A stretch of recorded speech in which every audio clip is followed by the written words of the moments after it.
Right now, the USS Gerald R. Ford is cutting through the Pacific Ocean with 4,539 people living aboard. That's more people than most American towns. They're 200 miles from any land, surrounded by nothing but water in every direction. These aren't passengers on vacation. They're working around the clock in one of the most dangerous jobs on Earth. They eat 18,000 meals every day. They sleep in rooms smaller than prison cells, and they operate the most powerful weapons ever put to sea. How do 5,000 people survive for months in the middle of the ocean? The reality is more incredible than you think. The USS Gerald R. Ford isn't just a ship. It's a floating city with a population bigger than thousands of American towns. At this very moment, 4,539 sailors, Marines, and airmen are living their entire lives aboard this nuclear-powered aircraft carrier somewhere in the vast Pacific Ocean. But the Ford isn't alone. America operates 11 nuclear-powered aircraft carriers, each one home to roughly 5,000 people. The Nimitz-class carriers have been the backbone of American naval power for decades. Ships like the USS Abraham Lincoln, USS George Washington, and USS Ronald Reagan, each one carrying entire communities across the world's oceans. These floating cities represent American engineering at its finest. Each carrier costs over $13 billion and takes nearly a decade to build. The result is a vessel that can operate independently for months, supporting 5,000 people in the middle of hostile waters, thousands of miles from home. If you're proud of American naval power like this, type "proud" in the comments.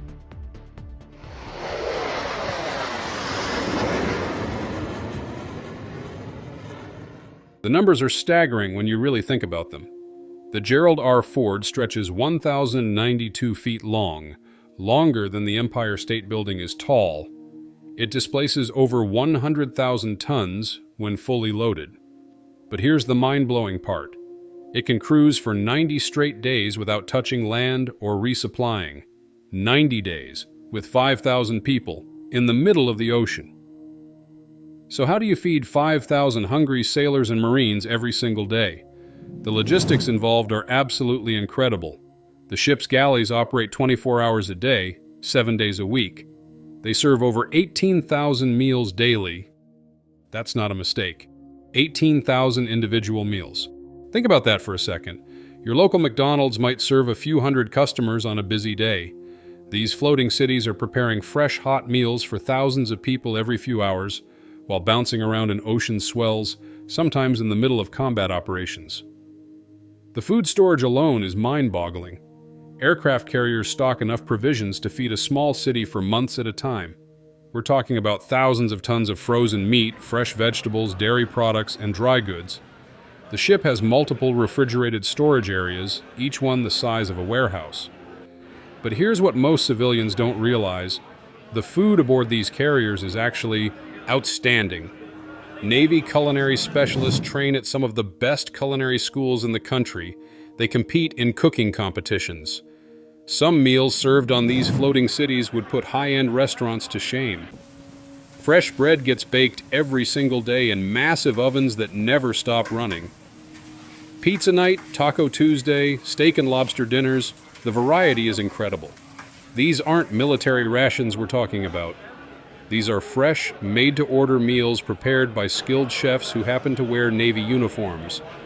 The galley operations are like watching a perfectly choreographed dance. During mealtimes, you'll see lines of sailors moving through serving areas that can feed hundreds of people in minutes. Steam tables stretch for what seems like forever, loaded with every kind of food you can imagine. And it all happens while the ship is moving, while aircraft are taking off and landing overhead, while the entire vessel might be rolling in heavy seas or maneuvering at high speed. The precision required is absolutely incredible, but feeding 5,000 people is just the beginning. Where do all these people sleep? How do you house the population of a small town in a space smaller than most shopping malls? The answer lies in engineering efficiency that would amaze most people. Sailors sleep in what they call racks, basically beds stacked 3 high in compartments throughout the ship. Each sailor gets a space about the size of a coffin, but it's theirs. These aren't just mattresses thrown in a room. Each rack has its own light, ventilation system, and storage space.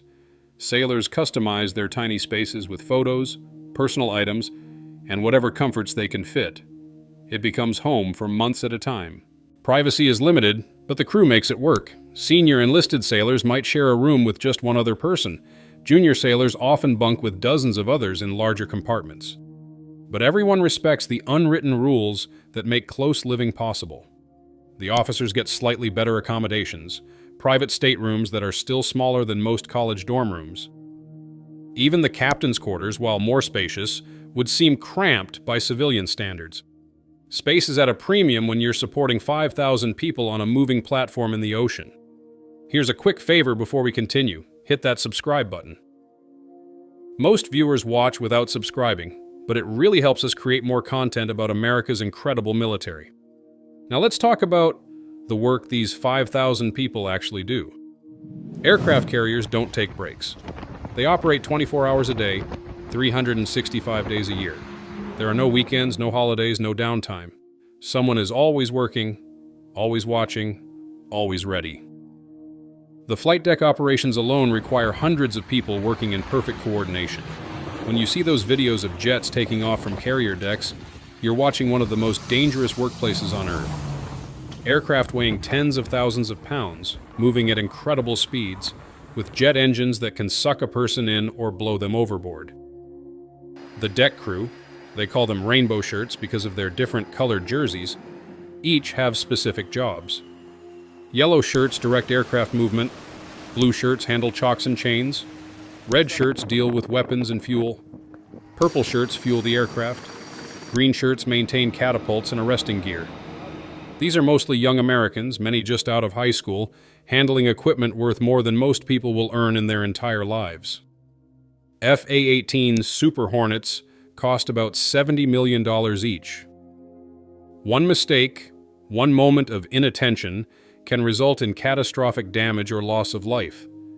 But they do it with skill and precision that would blow your mind. During intensive flight operations, aircraft launch and recover every few minutes. The coordination required is like nothing else on Earth. Air traffic control, catapult operations, arresting gear, fuel systems, weapons handling, dozens of different specialties all working together flawlessly. Below deck, the ship's engineering spaces are even more impressive.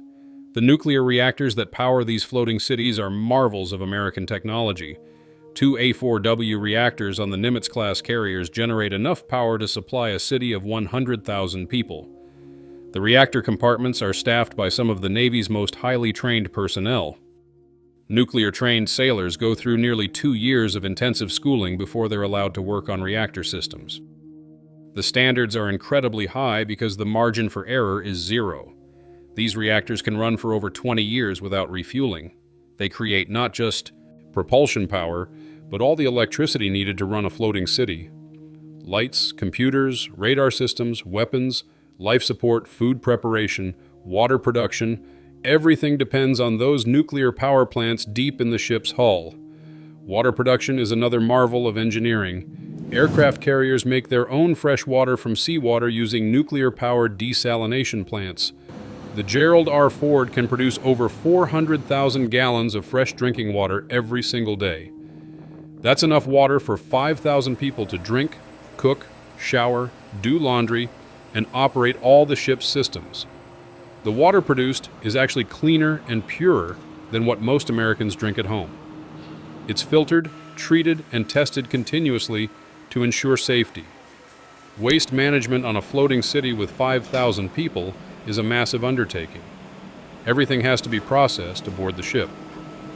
Food waste gets ground up and disposed of safely in the ocean. Human waste goes through sophisticated sewage treatment plants built right into the vessel. Garbage gets sorted, compacted, shredded, or burned in shipboard incinerators. Nothing goes over the side unless it's been properly processed. These ships have to be completely self-sufficient for months at a time. Medical care for 5,000 people in the middle of the ocean requires a full hospital facility. Aircraft carriers have medical departments with dozens of doctors, nurses, and corpsmen. They can handle everything from routine sick call to major surgery. The medical spaces include operating rooms, X-ray equipment, dental facilities, pharmacy, and even intensive care units. They're prepared for combat casualties, but they also handle the everyday medical needs of 5,000 people living in close quarters. Emergency medical evacuations can happen by helicopter when the ship is close enough to land, but when carriers are operating in the middle of the Pacific or Atlantic, the medical team has to be ready for anything. They've performed everything from appendectomies to heart surgery while the ship is underway. Communication with the outside world is crucial when you have 5,000 people separated from their families for months at a time. Modern aircraft carriers have sophisticated satellite communication systems that allow email, internet access, and even video calls home. This is a huge improvement from just a few decades ago. Sailors in the 1970s and 80s might get one brief phone call during an entire deployment. Now, crew members can stay in touch with family, watch movies, and even take online college courses while deployed. The morale impact is enormous.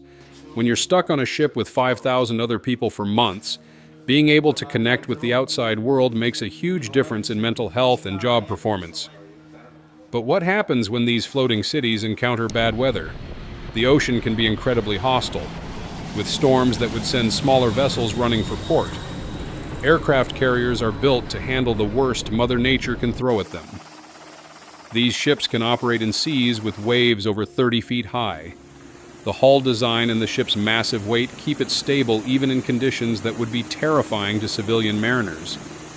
Flight operations might be suspended in extreme weather, but the ship keeps going. Hurricane-force winds, massive waves, driving rain, aircraft carriers push through conditions that would shut down entire ports. The 5,000 people aboard just keep working, keep eating, keep sleeping, as if they were tied up to a dock somewhere. The navigation and seamanship required to operate these floating cities safely is incredible. The bridge team works around the clock, monitoring weather, other ship traffic, and potential threats. They're responsible for safely moving 100,000 tons of ship and 5,000 human beings across the world's oceans. Maintenance on an aircraft carrier never stops. With 5,000 people depending on every system working perfectly, preventive maintenance is critical. Teams of specialists work continuously on engines, electrical systems, weapons, life support, and hundreds of other critical components. The precision required is amazing. These aren't cars that you can pull over to the side of the road if something breaks.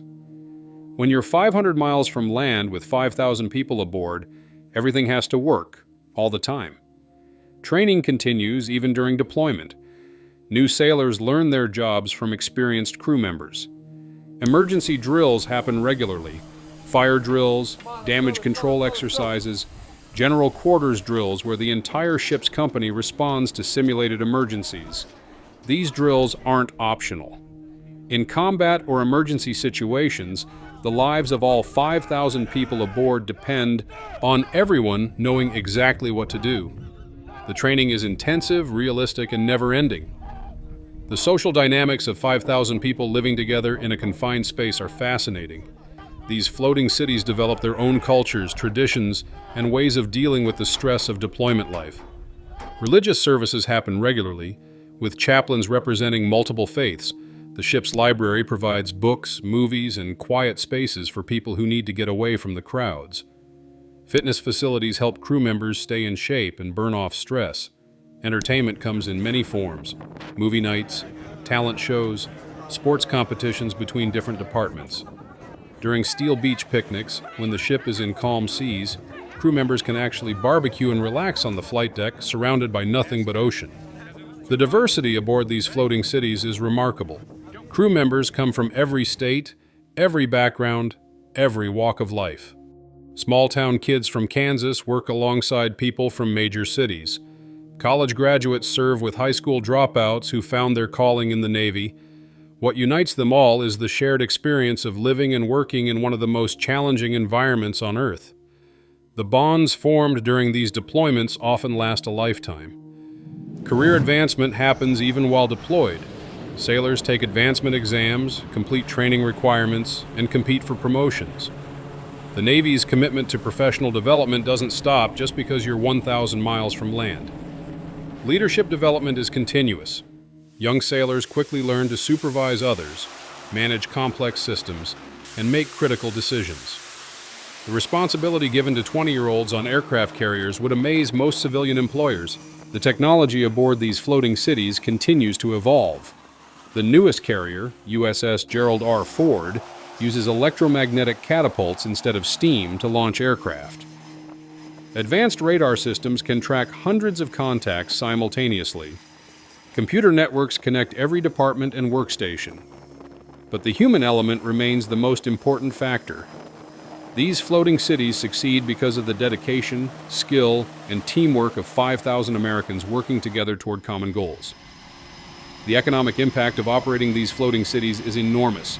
Each deployment involves not just the 5,000 people aboard, but thousands of family members back home.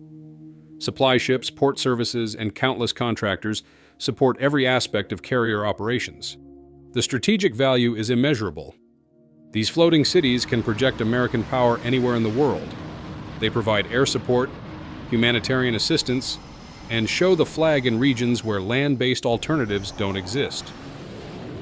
Environmental considerations are increasingly important. Newer carriers are more fuel efficient and produce fewer emissions. Waste management systems are constantly improved. The Navy takes seriously its responsibility to protect the oceans that serve as highways for these floating cities. The future of aircraft carriers looks toward even more advanced technology, but the fundamental mission remains the same: projecting American power and protecting American interests around the world, with floating cities crewed by the finest sailors, Marines, and airmen our nation can produce. The men and women serving aboard these vessels are living extraordinary lives in extraordinary circumstances. They're proving every day that Americans can thrive anywhere, do anything, and overcome any challenge when we work together. Every meal served, every aircraft launched, every system maintained represents the best of American ingenuity, determination, and teamwork. These aren't just ships. They're floating proof of what our nation can accomplish. The next time you see news about aircraft carriers, remember the 5,000 Americans calling the ocean home. They're living and working in conditions most of us can barely imagine, doing jobs that keep our nation safe and free. These floating cities represent the pinnacle of American naval power and the dedication of the sailors who make them work. They deserve our respect, our support, and our gratitude for their service to our great nation. If this incredible story of American naval power impressed you, hit that like button and subscribe for more amazing content about the people who keep our country strong. Thanks for watching, and I'll see you in the next one.